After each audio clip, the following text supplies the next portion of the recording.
अध्यक्ष जी, क्या लग रहा है आपकी बार 2022 में क्या होने वाला है? 2022 में हम रिपीट करेंगे प्रचंड बहुमत के साथ।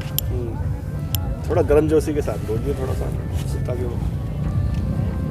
आपने इतने कार्य करवाए हैं, आपकी सरकार कह रही है हमने इतने कार्य करवाए हैं, तो क्या लग रहा है? मतलब नहीं, हम सरकार नहीं कह रही, जनता भी कह रही है। जनता ये मानती है कि भारतीय जनता पार्टी के शासनकाल में बहुत तेज़ी से विकास हुआ है। गढ़मुक्तेश्वर का व्यक्ति यदि दिल्ली जाने के लिए विचार करता था तो सोचता था भी 3 घंटे दिल्ली पहुंचने में लगेंगे। आज 1 घंटे में दिल्ली पहुंचता है यहाँ का आदमी। मुरादाबाद हाईवे बन रहा है, 1 घंटे का रास्ता मात्र मुरादाबाद का हो जाएगा। तो इतना काम, गढ़ और मेरठ का जो बीच का रोड है वो 4 लेन हो रहा है। वर्षों से ये पड़ा हुआ था, प्रोजेक्ट नहीं हुआ, लेकिन चल रहा है। तो ये आसपास यदि आप जनपद हापुड़ की भी बात करोगे तो हजारों करोड़ के विकास कार्य यहाँ पर हुए हैं। तो ये जनता भी कह रही है। समाजवादी पार्टी कह रही है कि किसानों का इनकलाब होगा, 22 में बदलाव होगा, तो किसान कितने खुश हैं आपसे ये बताइए। किसान पूरी तरह से खुश है। किसानों ने 2014 में हमारी सरकार केंद्र में बनाई, किसानों ने 2017 में हमारी सरकार बनाई, किसानों ने ही हमारी 2019 में सरकार बनाई। और वो उस परिस्थिति में बनाई थी जब उत्तर प्रदेश के सारे मुख्य राजनीतिक दल एक हो गए थे और ये शोर मचा रहे थे कि भारतीय जनता पार्टी 2022 पर सिमटने वाली है। फिर भी इस प्रदेश की जनता ने हमारी दल पर विश्वास रखते हुए, माननीय योगी जी, मोदी जी पर विश्वास रखते हुए 80 में से 64 लोकसभा जिताने का काम किया। अच्छा, चुनौती किससे है? सपा से या बसपा से? चुनौती किसी से नहीं है हमारी। एक क्लीन स्वीप करने वाली है भारतीय जनता पार्टी उत्तर प्रदेश में। सवाल मैं प्रियंका गांधी भी घूम रही है उत्तर प्रदेश में, वो भी कह रही है ना, घूमने का हक है उन्हें। लड़ सकती हूँ। हाँ, पहले विदेश घूमती थी, उत्तर प्रदेश घूम रही हैं, कोई दिक्कत नहीं है, घूमना चाहिए उन्हें। कह रहे हैं कि जो हमारे जो शिलान्यास, वो कहते हैं लड़कियों लड़ सकती हूँ, लेकिन हमारे संस्कार ऐसे हैं, हमारे परिवार की लड़कियाँ लड़ती नहीं है, परिवार चलाती हैं। तो वो अपने हक की लड़ाई के लिए कह रहे हैं ना। कौन सा हक? कह रहे महिला सम्मान के लिए, महिलाओं के साथ, महिलाओं का सम्मान।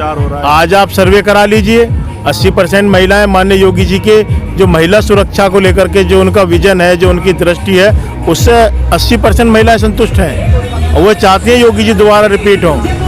आज महिला अंधेरे में घूमने जा सकती है, खुले में जा सकती है, कोई उसे अपनी सुरक्षा को लेकर कहीं किसी तरह का संदेह नहीं है। किसान नेता कह रहे हैं कि मतलब गाँवों में मत जाना, गाँवों में किसान खदेड़ा करेंगे। हम तो रोज गाँवों में जा रहे हैं। भारतीय जनता पार्टी का प्रत्येक पदाधिकारी, प्रत्येक जनप्रतिनिधि, प्रत्येक कार्यकर्ता प्रतिदिन 5 से 7 गाँवों में भ्रमण कर रहा है, क्योंकि चुनाव का समय है। अभी जो विपक्षी दल है वो योजनाएं बना रहे हैं, किसके साथ गठबंधन करना है, कौन मुख्य। रात भर अपनी विजय यात्रा चला रहे हैं वो तो। अब रात में इसीलिए चला रहे हैं, दिन में उनके पास आदमी नहीं है। वो कह रहे हैं कि शिलान्यास के शिलान्यास हो रहे हैं, उद्घाटन के उद्घाटन हो रहे हैं, जो हमने करा वही उसी को काम को बढ़ा रहे हैं। कुछ अपना काम है ही नहीं उनके पास में, पूरे 5 साल गुजर गए। नहीं, वो गलत कह रहे हैं इस बात को। हमने कितनी योजनाएं शिलान्यास भी किया और उद्घाटन भी किया, लोकार्पण भी किया। अब उनसे पता करना कि ये जो पिलखुआ का एलिवेटेड पड़ा है, ये मुलायम जी ने करा था इसका शिलान्यास, ये मोदी जी ने करा था। नहीं, एक ज़मीनी जो सर्वे हमारा जो चला है गढ़मुक्तेश्वर विधानसभा में, उन्होंने कहना है कि हमने सपा का भी कार्यकाल देखा, भाजपा का भी कार्यकाल देखा, लेकिन शिक्षा और स्वास्थ्य पे किसी ने बात नहीं की है। नहीं, वो तो गलत कह रहे हैं इस बात को। जिस दिन से हमारी सरकार आई है, आप यदि प्राथमिक शिक्षा की बात करेंगे, वहाँ पे छात्रों को शिक्षा का स्तर भी सुधरा है। उनकी जो व्यवस्थाएं हैं, चाहे यूनिफॉर्म की हो, जूते की हो, मोजे की हो, पुस्तकों, सबकी व्यवस्थाएं कराई। ऐतिहासिक नगरी है गढ़मुक्तेश्वर, कम से कम विश्वविद्यालय हो, हायर एजुकेशन की बात हो, अच्छी हेल्थ सुविधाएं हो, यहाँ पे सड़कें अच्छी हो यहाँ पे, तो उसके लिए कार्य जो आप 5 साल से पहले, जब 2017 में हमारी सरकार बनी, उससे पहले और उसके बाद ब्रजघाट गढ़मुक्तेश्वर का एक आप स्वयं भी यदि सर्वे करेंगे तो आपको लगेगा कि वास्तव में सुधार हुआ है। आज यदि ब्रजघाट की बात करें, इतना सुंदर घाट, इतना जब वहाँ खड़े होते हैं तो वहाँ लगता है कि अभी कहीं हम गंगा किनारे खड़े हैं। इतना सुंदर बनवाने का काम हमारी सरकार ने किया। करोड़ों रुपए यहाँ की विकास की योजनाओं में लगने, और आने वाले दिनों में यहाँ विश्वविद्यालय की भी योजना सरकार की है, उसे भी लाने का काम हमारी सरकार करेगी।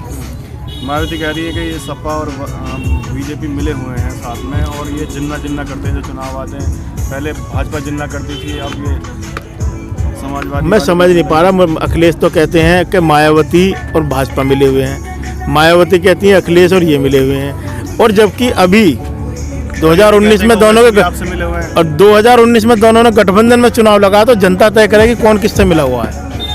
अच्छा, ओवैसी चुनौती है उत्तर प्रदेश में? ओबीसी हमारे लिए कोई चुनौती नहीं है। वो विपक्ष कहता है कि जब हम चुनाव लड़ने की बात करते हैं तो हमें चुनौती ना मानकर ओवैसी जब दूसरे प्रदेश से आते हैं उनको चुनौती मानते हुए मुख्यमंत्री। नहीं, ओबीसी का अपना वोट बैंक है, उसके अपने अपने फॉलोअर हैं, समर्थक हैं उनके। तो लाभ पहुँचाएंगे आपको?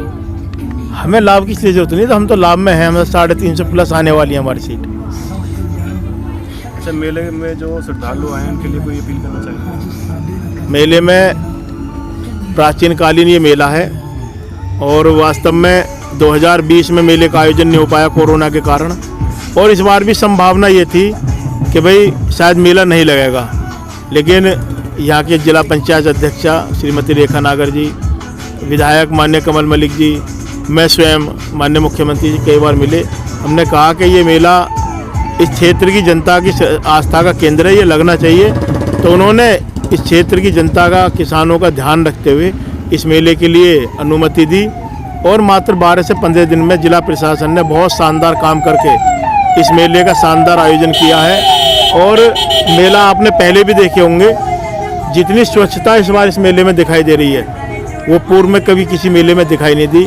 शौचालय, सड़कों की व्यवस्था ठीक, बहुत अच्छी, लॉ एंड ऑर्डर इस मेले में बहुत शानदार रहा है। उसके लिए स्थानीय प्रशासन बधाई का पात्र है। आगामी विधानसभा चुनाव को लेकर क्या जनता से अपील करेंगे कि अपना मतलब कैसे वो करेंगे? जनता से मैं केवल ये अपील करूँगा, 2017 में जो मैंडेट हमें देश की जनता ने दिया, क्षेत्र की जनता ने दिया, 80% विधानसभाएं भारतीय जनता पार्टी की झोली में डाली।